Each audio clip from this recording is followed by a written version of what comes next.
warahmatullahi wabarakatuh. Waalaikumsalam. warahmatullahi Sejahtera untuk wabarakatuh. kita semua. Om Swastiastu, Om Swastiastu. Namo Buddhaya, dan salam kebajikan. Sebelum saya mulai, saya pikir saya memperkenalkan diri dulu, Pak Putu. Nama saya Edison Siagian, saya Direktur Sinkronisasi Urusan Pemerintahan Daerah 1, Direktorat Jenderal Bina Pembangunan Daerah. Saya menyampaikan maaf ini dari Pak Dirjen yang seharusnya hadir, karena tiba-tiba pagi ini ada Rapim dipimpin oleh Bapak Menteri Dalam Negeri, sehingga Pak Teguh atau Pak Dirjen menugaskan saya untuk mewakili. Semoga hal-hal yang kita diskusikan ini berguna untuk penyelesaian soal sampah yang selalu menumpuk ya Pak di pantai selatan Bali di bulan-bulan tertentu atau di waktu-waktu tertentu.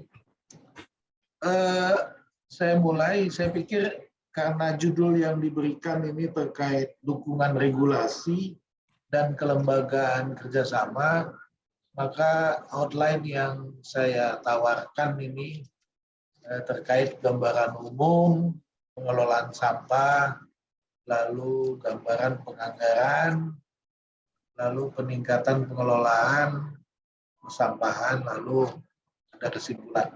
Sebelum saya mulai, saya pikir tadi yang barusan itu disampaikan oleh Pak siapa tadi dari Hendrawan, Pak Hendrawan. Saya pikir itu informasi yang sangat membantu bagi kita sehubungan dengan dari mana sih sampah-sampah yang di pantai itu datang gitu.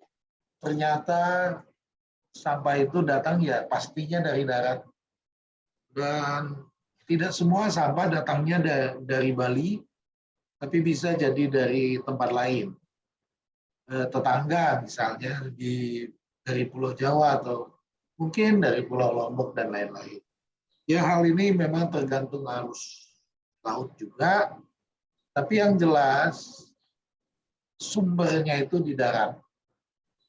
Nah, sehubungan dengan pengaturan atau regulasi, kalau disampaikan di awal pertemuan tadi, Pak Sugi Hamketa menyampaikan bahwa sudah banyak regulasi dan belum juga selesai, kira-kira begitulah persoalan persampahan secara umum. Nah, dari tugas dan peran Kemendagri sebetulnya dari sisi pengelolaan persampahan atau lingkungan hidup lah. Kami ini sebetulnya kerangka kerjanya adalah pembinaan umum, di mana pembinaan umum itu berdasarkan Undang-Undang 23 2014, Kemendagri itu menjadi koordinator pembinaan umum yang meliputi pembagian urusan pemerintahan, kerjasama daerah, lalu yang berhubungan dengan keuangan daerah, kepegawaian daerah, dan seterusnya, termasuk kebijakan daerah. Nah, terkait persampahan, berdasarkan Undang-Undang 18, jelas bahwa peran atau tugas fungsi pusat, kewenangan pusat, provinsi, dan kabupaten kota itu sudah ada. Ya. Karena sampai saat ini undang-undang yang terkait sampah itu ini yang berlaku. Nah, di Undang-Undang 23 2014, peran pemerintah pusat itu jelas bahwa hal-hal yang berhubungan dengan penerbitan insinerator dan seterusnya. Nah, provinsi penanganan sampah di TPA, TPST regional. Lalu di kabupaten kota lebih luas sebenarnya. Jadi sampah ini sebetulnya lebih banyak, lebih fokus di kewenangan atau urusan-urusan yang menjadi kewenangan pemerintah atau daerah, kabupaten dan kota. Mulai dari pengelolaan sampah, penerbitan izin daur ulang, lalu pembinaan dan pengawasan pengelolaan sampah yang diselenggarakan oleh pihak swasta atau pihak ketiga lah. Lanjut. Nah, bagaimana diintegrasikan dalam rencana pembangunan? Tentunya melalui siklus yang sudah ada. Bagaimana mekanisme pengelolaan sampah daerah itu masuk sampai pada diacu oleh dokumen perencanaan daerah atau perencanaan pembangunan daerah.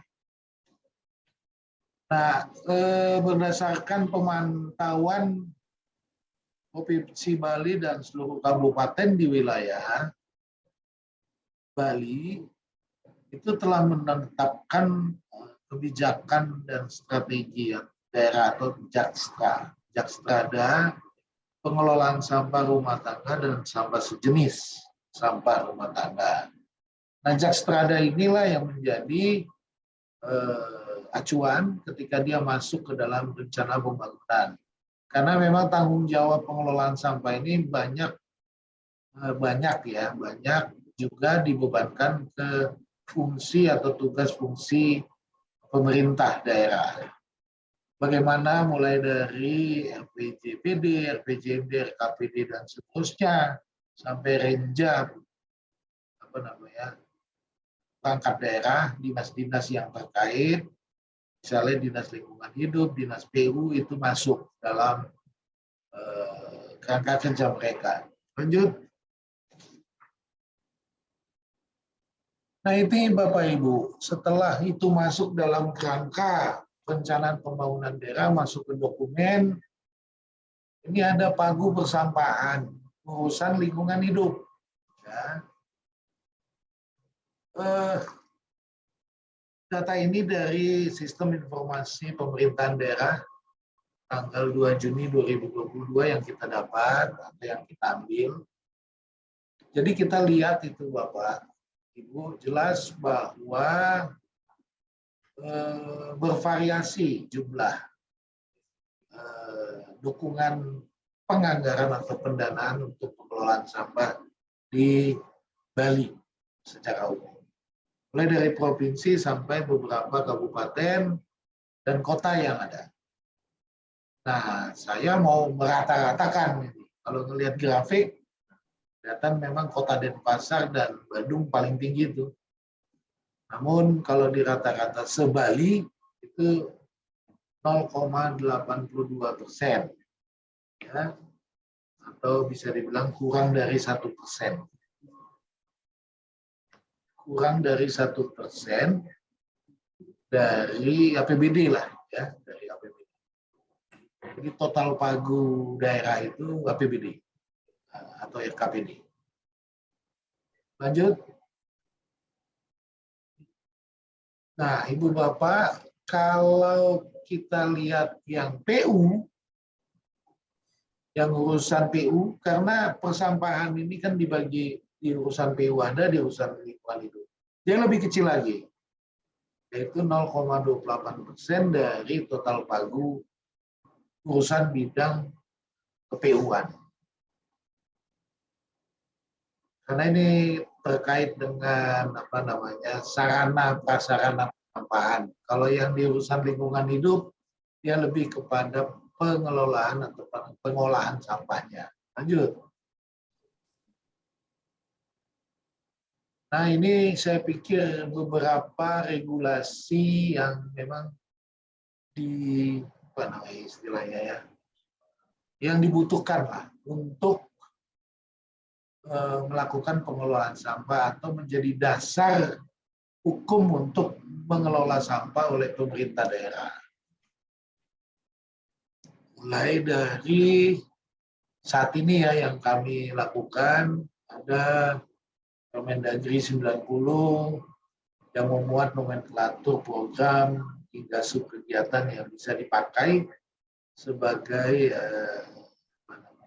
bungkus dari kegiatan atau program yang dilakukan oleh daerah. Permendagri 7 2021 tentang tata cara perhitungan tarif retribusi daerah memang diminta untuk melakukan penyesuaian tarif retribusi sampah sebagai salah satu upaya peningkatan penanganan sampah pada sisi pembiayaan. Artinya untuk mendukung fiskal daerah dalam pengelolaan sampah. Lalu PP 18 terkait kerjasama, bagaimana daerah, baik itu provinsi maupun kabupaten atau kota, melakukan kerjasama baik itu dengan pihak ketiga maupun dengan tetangga, artinya daerah tetangga, bagaimana mengelola itu. Nah, saya pikir pola-pola kerjasama ini bisa dilakukan karena terkait mungkin tadi kalau misalnya sampah yang di Kute ya, itu diteliti banyak datang dari mana gitu ya. Misalnya dari satu daerah, saya pikir Kabupaten Badung misalnya bisa melakukan kerjasama dengan kabupaten itu untuk melakukan penanganan atau penyelesaian persoalan ini. Misal ini Bapak Ibu, termasuk provinsi juga bisa melakukan itu karena kerjasama antar provinsi nanti difasilitasi pemerintah pusat. Kalau kerjasama antar kabupaten dalam provinsi difasilitasi pemerintah provinsi. Saya pikir seperti itu. Dan Permendagri 25 tahun 22 dan 25 ini, 25 itu terkait tata cara kerjasama daerah dengan pemerintah di luar negeri. Itu juga bisa dilakukan. Lanjut. Nah, ini skema kelembagaan yang memang sudah diintroduksi lah terkait hal-hal yang berhubungan dengan pengelolaan sampah. Nah, ini memang perlu dipertimbangkan ada tipologi kelas dinas juga harus perlu dipertimbangkan.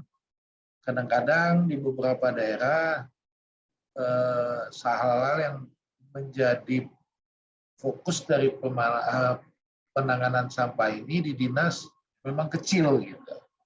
Kenapa ini terjadi? Karena memang komitmen ini persoalan, ya. Jadi komitmen daerah untuk melakukan penanganan sampah ini ya sebagian besar ditandai dengan komitmen kepala daerahnya. Jadi yang kami cermati di seluruh Indonesia, kalau kepala daerahnya punya komitmen tinggi terhadap ini, biasanya pengelolaan sampah yang dilakukan di daerah tersebut juga baik. Nah, terkait dengan bagaimana daerah membentuk UPTD, BULD atau BUMD untuk mendukung ini, itu bisa dilakukan dan memang menjadi menjadi salah satu target dalam pengelolaan sampah. Nah, saat ini di Provinsi Bali itu sudah dibentuk satu UPTD pengelolaan sampah. Nah, itu kelembagaan menjadi BLUD maupun BUMD bisa juga disesuaikan dengan kebutuhan dan kemampuan Provinsi Bali. Persyaratan hal-hal yang terkait BLUD dan BUMD ini memang ada. Dan itu semua sudah ada aturan yang mengatur atau regulasi yang mengatur itu. Lanjut.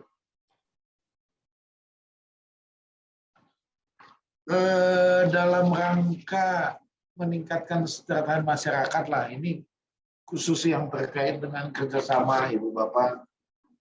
Hal-hal ini sudah diatur tadi Permendagri 22 dan Permendagri 25. Nah, yang jelas kerjasama daerah dalam pengelolaan sampah dapat dilaksanakan pada keseluruhan tahapan pengelolaan sampah. Jadi tahapan pengelolaan sampah yang banyak itu, yang panjang itu, juga setiap tahapan bisa dikerjasamakan. Nah, kerjasama itu dapat meningkatkan efisiensi dan efektivitas layanan pengelolaan sampah diharapkan. Mekanisme tersebut juga memungkinkan daerah untuk melakukan transfer risiko mengelola sampah di daerah. Kerjasama pengelolaan sampah tidak menghilangkan beban pembiayaan pengelolaan sampah oleh Pemda. Ibu Bapak yang saya hormati, dari beberapa diskusi soal sampah di kemarin-kemarin lah, yang kami hadapi dengan beberapa daerah, ternyata di beberapa daerah pengelolaan sampah itu tidak juga dan tidak selalu membebani APBD. Di beberapa daerah sudah ada yang justru menghasilkan tambahan untuk pendapatan daerah. Dari sisi plastik, kemudian dari sisi apa tuh kalau di Indi kemarin itu co-firing dan sebagainya. Nah, hal-hal ini seperti saya sampaikan tadi didukung keras memang oleh kepala daerah yang bersangkutan.